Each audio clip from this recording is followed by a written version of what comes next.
Hello friends, मैं इसके सैनी में ऐसी ग्रुप पे एक बार और आपका स्वागत है। और आज प्रैक्टिस सेट 5 के अंतर्गत शारीरिक शिक्षा मेंस एग्जामिनेशन के दृष्टिकोण से महत्वपूर्ण प्रश्न हम लेकर के आए हैं और आज उसी का हम व्याख्या के साथ आपको हल कराने वाले हैं।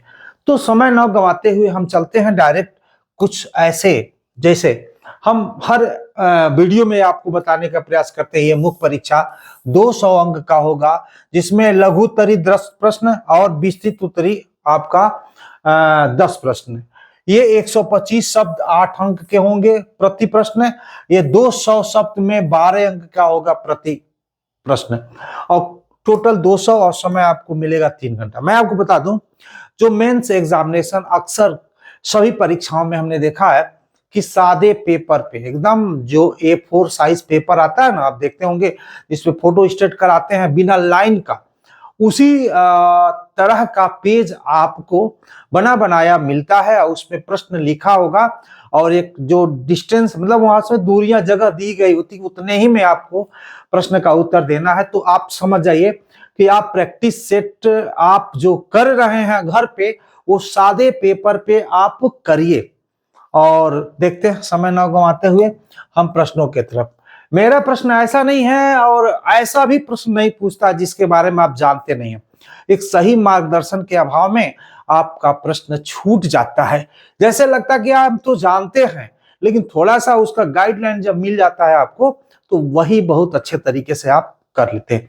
और हमारा या किसी भी गुरु का काम यही है कि आपको अंधेरे से उजाले की तरफ ले जाना। तो आइए देखते हैं यहाँ पे वॉलीबॉल के प्रमुख कौशलों, जैसे हैं सर्विस है, पास है, सेट है, स्पाइक है, ब्लॉक है, का वर्णन कीजिए। यानी इन बिंदुओं पे आपको वर्णन करिए। क्या नहीं जानते हैं, लेकिन कैसे पूछता है, थोड़ा सा हम लोग अनुभव है, अनुभव को यहाँ पे शेयर करते हैं। आइए देखते हैं वॉलीबॉल के प्रमुख कौशल का वर्णन कीजिए। देखिए, वॉलीबॉल एक तकनीकी एवं कौशल प्रधान खेल है जिसमें खिलाड़ियों को विभिन्न प्रमुख कौशलों में दक्ष होना आवश्यक होता है। और वॉलीबॉल के मुख्य कौशल इस प्रकार के, ये जितने हम कौशल की बात करेंगे, अगर वॉलीबॉल का खिलाड़ी उसमें दक्षता नहीं हासिल किया है तो थोड़ा सा उसके लिए वॉलीबॉल खेलना मुश्किल होगा। तो आइए देखते हैं, जो सबसे महत्वपूर्ण है आपका सर्विस खेल शुरू होता है। यहाँ पे देखें, सर्विस खेल की शुरुआत करने का कौशल है और इसमें खिलाड़ी गेंद को पीछे की सीमा रेखा, आप देखे होंगे कि आपका अगर आप चाहेंगे तो थोड़ा सा अगर वॉलीबॉल का फील्ड भी बना देंगे थोड़ा सा उसी साइड में और जगह होगा तब मतलब अच्छा रहेगा। तो यहां से और यहां से सर्विस की जाती है, सभी लोग जानते हैं, और पीछे से मारकर विरोधी पाले में भेजता है। सर्विस के प्रमुख प्रकार है जो under hand service, over hand service और फ्लोट सर्विस। यानी हम कह सकते हैं इस 3 तरह के सर्विस हम कर सकते हैं वॉलीबॉल के खेल में। तो पहला कौशल आपका हो गया सर्विस। दूसरे कौशल की बात करते हैं कि पास, हमने इंगित कर दिया कि क्या क्या पूछना है इसमें। पास का प्रयोग सर्विस या स्पाइक को नियंत्रित कर साथी खिलाड़ी तक पहुंचाने के लिए किया जाता है और यह प्रायः 4 आर्म पास, जो बम पास द्वारा किया जाता है, जिसमें गेंद सेंटर तक सही ढंग से पहुंचाया जा सके, तो इसी को हम पास कहते हैं। दूसरा है, आप देखते होंगे नहीं बनाते हैं, सेट। सेट एक अत्यंत महत्वपूर्ण कौशल है जिसमें सेंटर खिलाड़ी उंगलियों की सहायता से गेंद को आक्रामक करने वाले खिलाड़ी के लिए हवा में उठाता है और सही सेट से प्रभावी स्पाइक संभव हो सकता है। यानी हम देखते हैं इससे बना देता है बॉल और जो मारने वाला होता है वो मारता है दूसरे पाले में जाने के लिए। तो हम देख सकते हैं सेट, बॉल को सेट करना दूसरे पाले में सही ढंग से भेजने के लिए। स्पाइक, स्पाइक आक्रमण का मुख्य कौशल है। इसमें खिलाड़ी उछलकर जाल के पास पूरी शक्ति के साथ गेंद को विरोधी पाले में मारता है जिससे अंक प्राप्त किए जाते हैं। 5वां है आपका ब्लॉक। ब्लॉक रक्षात्मक कौशल है जिसमें खिलाड़ी जाल के पास उछलकर विरोधी के स्पाइक को रोकने का प्रयास करता है और इसमें विरोधी के आक्रमण को निष्फल किया जाता है, मतलब वो मारने का प्रयास करता है। तो उसको निष्क्रिय करने का प्रयास किया जाता है। मैंने ऐसा किया जाता है हमारे पाले में ना गिरे, उसके पाले में रिटर्न जाए या उसके पाले में जा करके गिरे, उसी को हम कहते हैं ब्लॉक। तो हमने देखा कि वॉलीबॉल में जो 5 शब्दों का पूछा गया था, 125 शब्दों में हमने प्रयास किया कि कौन मतलब उतने ही शब्द में प्रश्न का उत्तर आपको मिल जाए, आउट ऑफ एरिया आपको मिल जाए। यहाँ पे देखते हैं कि जो एलटी ग्रेड या टीजीटी की परीक्षा की तैयारी अभी कर रहे हो, बहुत सारे ऐसे बंधु होंगे जो मेंस की तैयारी भी कर रहे हैं और टीजीटी जो 2022 का वैकेंसी है वो भी कर रहे हो। तो हमारे पीडीएफ है, मैं आपको बताऊं एलटी ग्रेड में 80 से 85 प्रश्न मेरे पीडीएफ से मिले थे और इसीलिए मैं कह सकता हूँ पार्ट 1 और ये पार्ट 2 ये दोनों अमेजन पे उपलब्ध तो है लेकिन आउट ऑफ स्टॉक हो गया है। हमारी बात चल रही है, अगर छप जाए तो ठीक है, अन्यथा की स्थिति में अगर आप मेरे से चाहते हैं तो ये तीनों, ये नहीं है पार्ट 3 मार्केट में नहीं है, ये मेरे पास है। अगर तीनों अगर आप चाहते हैं तो तीनों का पीडीएफ 94 50 85 0 327 पे पार्ट 1 2 3 100 रुपया में आप प्राप्त कर सकते हैं और बहुत ही अच्छे प्रिंट, ऐसा नहीं कि जितना भी जूम कर लीजिए वो फटने वाला नहीं है, बहुत अच्छे तरीके से हमने पीडीएफ बनाया है। कुछ बड़े भाई या छोटे भाई लिए होंगे तो उनके पास होगा, तो व्हाट्सएप नंबर पे आप संपर्क करके आप चाहे तो प्राप्त कर सकते हैं। और मेंस एग्जामिनेशन के लिए भी हमने जितना भी क्लास लिया है सब इसमें पेस्ट कर दिया है और इसको भी इसी नंबर पे 94 50 85 0 327 व्हाट्सएप नंबर पे चाहे तो संपर्क करके इस बुक को भी प्राप्त कर सकते हैं। अगर केवल यह बुक प्राप्त करना चाहते हैं तो 50 रुपया और जितना भी पढ़ाएंगे इसमें ऐड करते जाएंगे, उसका कोई चार्ज नहीं है, लेकिन जितना जो भी है इसको 50 रुपए में। अगर आप पूरा लेना चाहते हैं 100 रुपया देंगे तो ये भी दे देंगे और वो सारा मिल जाएगा आपको। तो आइए हम प्रश्न नंबर दूसरे की तरफ चलते हैं। यहाँ देखिए, मांसपेशी संकुचन से आप क्या समझते हैं? मांसपेशी संकुचन के विभिन्न प्रकार जिसको आइसोमेट्रिक, आइसोटोनिक एवं आइसोकाइनेटिक को उदाहरण और विस्तार से समझाइए। यानी हम कह सकते हैं, आप जान सकते हैं मांसपेशी संकुचन आइसोटोनिक, आइसोमेट्रिक, आइसोकाइनेटिक ये तीनों है, इसेंट्रिक, कंसेंट्रिक तो पढ़े होंगे आप, हम नहीं कह रहे नहीं पढ़े होंगे, लेकिन ऐसे पूछ देगा अब तो थोड़ा सा दिक्कत हो जाएगी। आपने ऑब्जेक्टिव पढ़ा है तो थोड़ा सा डिस्क्रिप्टिव को भी पढ़ लीजिए, ऐसे भी पूछता है तो आप कैसे जवाब देंगे। हम देखिए, मांसपेशी संकुचन वह प्रक्रिया है जिसमें मांसपेशियां उत्तेजना के प्रभाव से छोटी, सख्त या तनाव मुक्त हो जाती है, जिससे शरीर में गति, स्थिरता उत्पन्न होती है। और शारीरिक शिक्षा एवं खेल विज्ञान में मांसपेशी संकुचन को मुख्य रूप से 3 प्रकारों में बांटा जा सकता है, 3 भागों में इसे बांटा जा सकता है, वही आइसो जो हमने तीनों का यहाँ पे नाम ले रखा है। तो आइए हम बात करते हैं सबसे पहले आइसोमेट्रिक समदाब स्टैटिक कंट्रक्शन, इसको ऐसे नामों से जाना जाता है। तो यहाँ पे देखेंगे सब लोग जानते हैं इसमें भी, लेकिन फिर भी हम आपको सुनाते हैं। यह वह मांसपेशी संकुचन होता है जिसमें किसी अभ्यास या क्रिया को करते समय मांसपेशी तंतुओं की लंबाई न तो बढ़ती है और न ही घटती है, किंतु मांसपेशियों पर तनाव बना रहता है। यानी हम कह सकते हैं कोई भी एक्सरसाइज करते हैं जो इसमें कुछ ऐसी एक्सरसाइज है इसमें मांसपेशी न बढ़ती है और न घटती है, लेकिन तनाव उसमें बना रहता है। जैसे अभी देखेंगे, अगर किसी अभ्यास में मांसपेशियों की लंबाई न बढ़े और ना ही घटे और तनाव बना रहे, ऐसे संकुचन को हम आइसोमेट्रिक कंट्रक्शन कहते हैं। जैसे दीवार को धक्का देना आइसोमेट्रिक कंट्रक्शन के अंतर्गत आता है। स्थिर मतलब भारी कोई वस्तु हो और उसे रस्सी से हम खींच रहे हैं, जो मतलब स्थिर हो वो खिंचाए न पे। मान लीजिए किसी दीवार में रस्सी बनाकर फंसाकर खींचते हैं, उसमें मांसपेशी की लंबाई न बढ़ेगी न घटेगी, लेकिन आप कह सकते उसमें तनाव बना रहेगा, उसी को हम कहते हैं आइसोमेट्रिक कंट्रक्शन। आप देखेंगे आइसोटोनिक कंट्रक्शन या संकुचन, इस संकुचन में मांसपेशियों की लंबाई बदलती है और गति उत्पन्न होती है। इसके 2 भागों में बांटा गया है। यानी हम कह सकते हैं आइसोटोनिक कंट्रक्शन को 2 भागों में बांटा गया है। एक है जो केंद्राभिमुख, हिंदी में बोलते हैं इसको कंसेंट्रिक कंट्रक्शन कहते हैं, और जब मांसपेशी संकुचित होकर छोटी हो जाती है, यानी हम कह सकते हैं कि अगर ये आपका मांसपेशी है और मतलब ऐसे जब संकुचित होती है, मतलब अंदर के तरफ मुड़ती है, तो ये छोटी होगी और तनाव एक समान बना रहता है, जैसे डंबल उठाते समय, जैसे दोनों हाथ से जब डंबल आप उठाएंगे तो ये मांसपेशी छोटी होती है, तो डंबल उठाते हैं, तो इसी को क्या कह सकते हैं, कंसेंट्रिक कंट्रक्शन कहते हैं। इसी को तो बाजू की मतलब मांसपेशियां कंसेंट्रिक कंट्रक्शन कहलाता है। और दूसरा है जो विकेंद्रामुख, यानी हम कह सकते हैं इसेंट्रिक कंट्रक्शन। इसेंट्रिक कंट्रक्शन इसमें क्या होता है, अगर ये घट रही है तो इसमें मांसपेशी क्या होगी, बढ़ेगी। यानी यह वह संकुचन होता है जिसमें मांसपेशी की लंबाई बढ़ती है और मांसपेशी पर तनाव एक समान बना रहता है। इसे इसेंट्रिक कंट्रक्शन कहते हैं, जैसे डंबल को धीरे धीरे नीचे ले जाना। यह है आपका, ऐसे करेंगे तो कॉन्सेंट्रिक और ऐसे धीरे धीरे ले जाएंगे तो इसेंट्रिक। तो ये क्या है, आइसोटोनिक कंट्रक्शन कहते हैं। इस दो पार्ट हो गया, आइसोटोनिक कंट्रक्शन दो भागों में, यानी कंसेंट्रिक और इसेंट्रिक।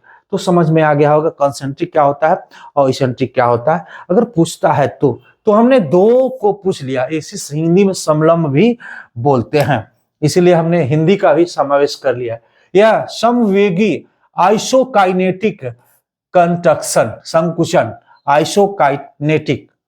यहां पे देखेंगे, इस प्रकार के अभ्यास में मांसपेशी की लंबाई घटती है और फिर बढ़ती है, फिर मांसपेशी की लंबाई घटती है, फिर बढ़ती है, और यह क्रम चलता रहता है, बराबर यह गति होती रहती है। साथ ही साथ मांसपेशी पर बराबर तनाव बना रहता है और इसेंट्रिक कंट्रक्शन, कंसेंट्रिक कंट्रक्शन दोनों ही संकुचन होते रहते हैं, जैसे ट्रेडमिल, बाइसिकल, एर्गोमीटर आदि। यानी हम कह सकते हैं आइसोकाइनेटिक कंट्रक्शन में लंबाई घटती है और लंबाई बढ़ती है, लंबाई बढ़ती है, लंबाई घटती है, मतलब ये क्रम चलता रहता है। इसमें दोनों इसेंट्रिक और कंसेंट्रिक दोनों पाया जाता है, इसेंट्रिक कंसेंट्रिक दोनों पाया जाता है। हम कह सकते हैं इसको क्या कह सकते हैं, आइसोकाइनेटिक। अक्सर ये मशीन पे जब हम इसका प्रयोग करते हैं, ट्रेडमिल पे दौड़ते हैं वो, या हम जो बाइसिकल चलाते हैं, कई जगह नहीं एक्सरसाइज वाला बाइसिकल चलाते हैं, तो वो में इस तरह की स्थितियां बनती है, इसी को कहते हैं आइसोकाइनेटिक कंट्रक्शन। तो मुझे लगा दो प्रश्न हो गया। तो तीसरा प्रश्न क्या है, लंबी कूद क्या है, इसके इतिहास, तकनीकी नियमों तथा शारीरिक लाभों का विस्तार से वर्णन कीजिए। 200 शब्द में भी इसको लिया जा सकता है। तो आइए, हम आप सब लोग जानते हैं लॉन्ग जंप क्या होता है। लंबी कूद एक एथलेटिक ट्रैक एंड फील्ड स्पर्धा है जिसमें खिलाड़ी दौड़ते हुए टेक ऑफ बोर्ड से छलांग लगाकर रेत के गड्ढे में अधिकतम दूरी तक उतरते हैं। यह गति, शक्ति और तकनीकी का संयोजन है। मैंने लंबी कूद क्या होता है हम कम शब्दों में अच्छे शब्दों का इस्तेमाल करके लिखने का प्रयास किया है। दूसरा है, यह 1896 पुरुष और 1948 महिला से आधुनिक ओलंपिक खेलों का हिस्सा बना हुआ। हम कह सकते हैं कि लंबी कूद को ओलंपिक में कब शामिल किया गया, तो पुरुष वर्ग का 1896 में और महिला वर्ग का 1948 में ये ओलंपिक में शामिल किया गया था लंबी कूद। मैंने बताया लंबी कूद क्या है, ये हो गया। और लंबी कूद का थोड़ा सा इतिहास भी हम जान लें, उसकी भी तकनीकी। अब बात करते हैं लंबी कूद का कुछ इतिहास की बात करें। यह प्राचीन यूनान के ओलंपिक खेलों में भी शामिल थी, जहां एथलेटिक अपने हाथों में वजन लेकर के कूदते थे, उसमें जो चौड़ था। और देखिए डबल हो गया, 1896 पुरुष, 2 बार हो गया है मिस्टेक से।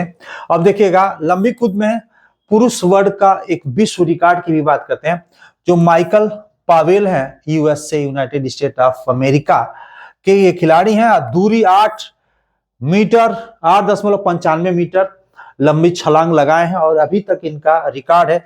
30 अगस्त 1991 में कहाँ लगाए थे, टोक्यो जापान विश्व एथलेटिक्स चैंपियनशिप प्रतियोगिता हो रही थी, तो यहाँ पे आपने एक ऐसी छलांग लगाई जो आज तक इस रिकॉर्ड नहीं टूट पाया, यानी 1991 से अब तक का इनका कोई रिकॉर्ड तोड़ने वाला नहीं है, नहीं हुआ।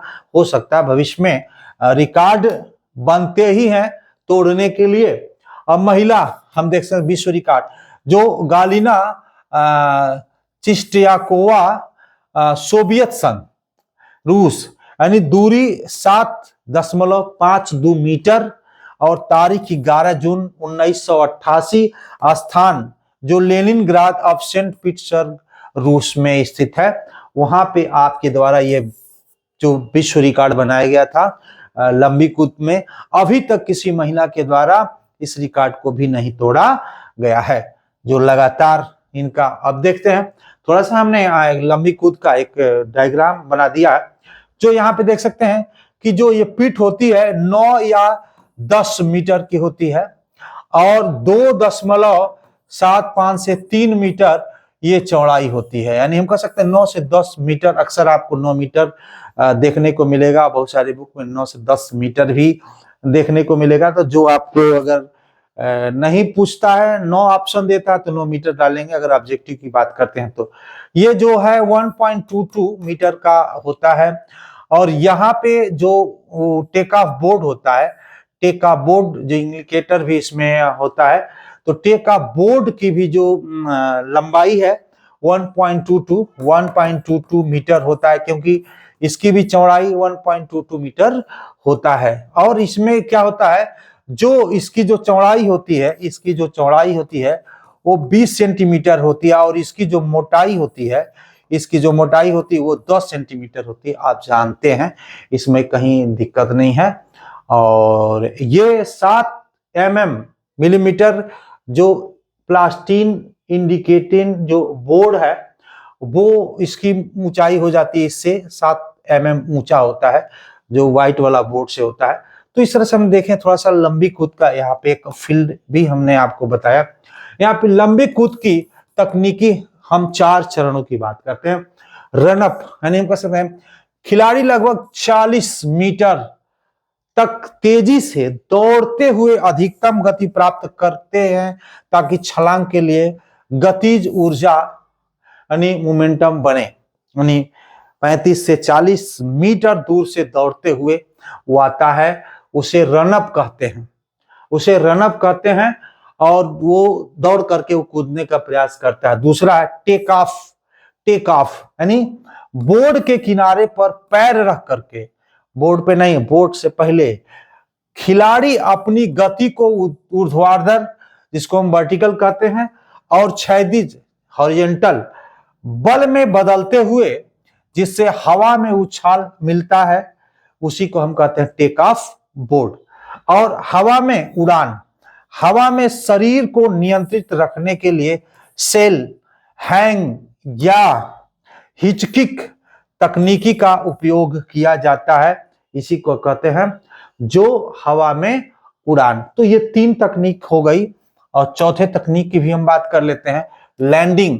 रेत के गड्ढे में पैरों के बल लैंडिंग करते हैं, शरीर का संतुलन आगे की ओर रखते हुए अधिकतम दूरी सुनिश्चित की जाती है, उसी को कहते हैं हम लैंडिंग, जब उसमें कूद जाता है।